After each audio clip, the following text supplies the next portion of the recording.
Well, we are here today talking with Mike Love and Sam Johnson with Mike Love and Associates. Gentlemen, thank you so much for joining us today. So let's talk about what happens in a smaller accident, okay?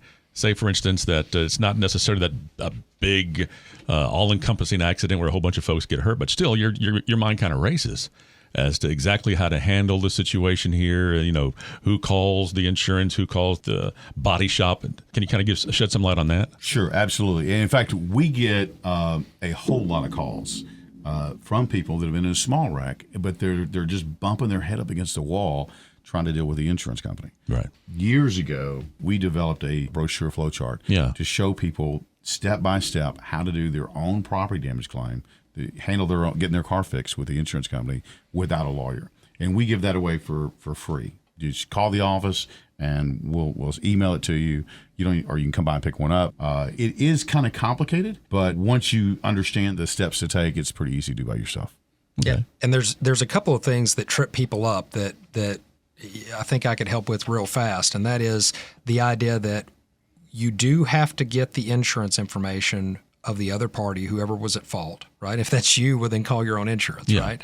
But a lot of times the police officers who respond to a wreck will not exchange the information. They say that'll be on the crash report. Well, it can take 10 days to get the crash report. Sure.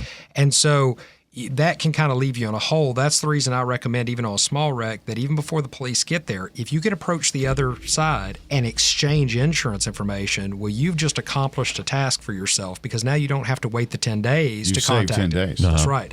And so when you get in contact with the insurance company, the easiest way to know how to contact the insurance company, the phone number on the crash report for the other party's insurance is not the insurance company. It's the agent that sold the policy, and it will do you no good to call that agent. Okay. If they're a smart agent, they'll give you the claim number that you should have called, the phone number you should have called. A lot of agents won't, though. They just tell you call the wrong number.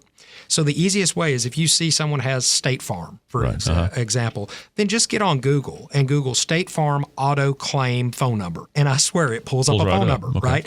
Call that phone number and answer their questions. They're going to ask you questions off the crash report. Answer their questions honestly. Tell them what's going on, right? And you can go through that process. The thing that trips people up a lot is the insurance company will want you to release the car from the storage lot where the tow truck. You were going to say that. Yeah, they will take it. They will literally it's at a storage lot. It's incurring storage, and the insurance company will want you to release that car from the storage lot and let them move it to their impound lot where it's not incurring storage, even before they've paid you for the car. Well, that freaks people out. Yeah, I'm not going to release my car to you until you pay me money. Yeah. Right. The problem with that is it gets kind of hinky on who's paying the storage. If you don't release the car, and then they can say, well, you're responsible for your own high-dollar storage bill. And so it's fine. Releasing the car is giving them permission to move it from the tow yard to the storage yard. That's it. They can't do anything with it until you sign the title. And so that's a different thing. And it's really the terms they use. Okay. It's a little confusing. So yes, release the car to them. That's a good sign. Right. They want to they think it's their fault a little bit if they're asking to release the car. The only thing you want to do is go and get all your stuff out of your car before you do that, because it's harder to get into. Yeah, exactly. So go get all your stuff, and then absolutely release the car to them.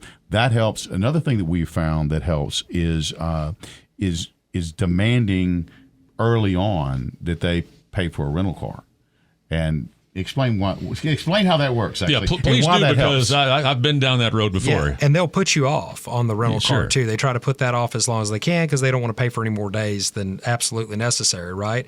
And so getting in that rental car, what that does is it puts pressure on the insurance company to process that claim. If they've already accepted that it's their fault and they're going to have to pay the bill, right?